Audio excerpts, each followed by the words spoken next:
ഇപ്പോൾ കോൺഗ്രസ് എന്ന് പറയുന്ന രാഷ്ട്രീയ പാർട്ടി ഇപ്പോൾ രമേശ് പിഷാരടിയെ സ്ഥാനാർത്ഥിയാക്കിയത് രമേശ് പിഷാരടി ഈ കഴിഞ്ഞ 50 വർഷമായിട്ട് നാട്ടിലിറങ്ങി എന്തെങ്കിലുമൊക്കെ കാര്യങ്ങൾ ചെയ്തിട്ടാണോ?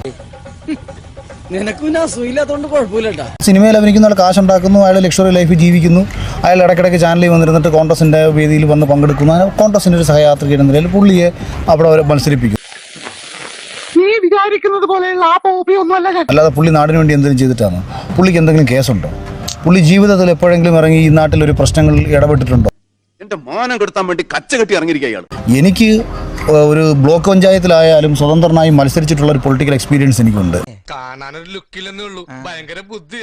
രണ്ട്, ഞാൻ യൂത്ത് കോൺഗ്രസിൻ്റെ മണ്ഡലം ജനറൽ സെക്രട്ടറി ആയിട്ട് ഞാൻ വർക്ക് ചെയ്യുന്ന സമയത്ത് എൻ്റെ നാട്ടിൽ നടന്ന ഒരുപാട് വിഷയങ്ങളെ അഡ്രസ്സ് ചെയ്തിട്ടുള്ള ഒരാളാണ് ഞാൻ.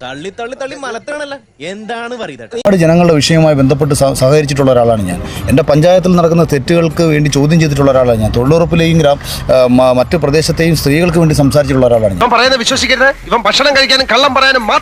എന്നെ ഭയമാണ്.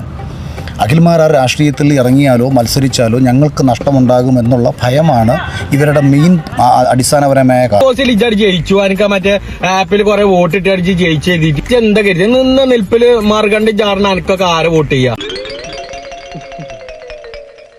ബിഗ് ബോസിൽ ജയിച്ചു, വലിയ വിന്നറായി, വലിയ സെറ്റപ്പായി എഴുതിയാണ്ട് എനിക്കെല്ലാരും ഇതേപോലെ ജനങ്ങൾ എനിക്ക് വോട്ട് ചെയ്യുന്നതാണ്. ഞാനെനിക്ക് ബിഗ് ബോസിൽ കുറെ വോട്ട് ചെയ്തതിനു അന്നൊക്കെ ഇൻസ്പയർ ചെയ്തുകൊണ്ട് ഞാൻ അതേപോലെ ഇങ്ങനത്തെ കണ്ടന്റുകൾ വീഡിയോസ് റിയാക്ഷൻ വീഡിയോസ് ചെയ്തു തുടങ്ങിയത്. അന്നൊക്കെ എന്ത് കണ്ടിട്ടാണ് ജനങ്ങൾ വിശ്വസിക്കുക?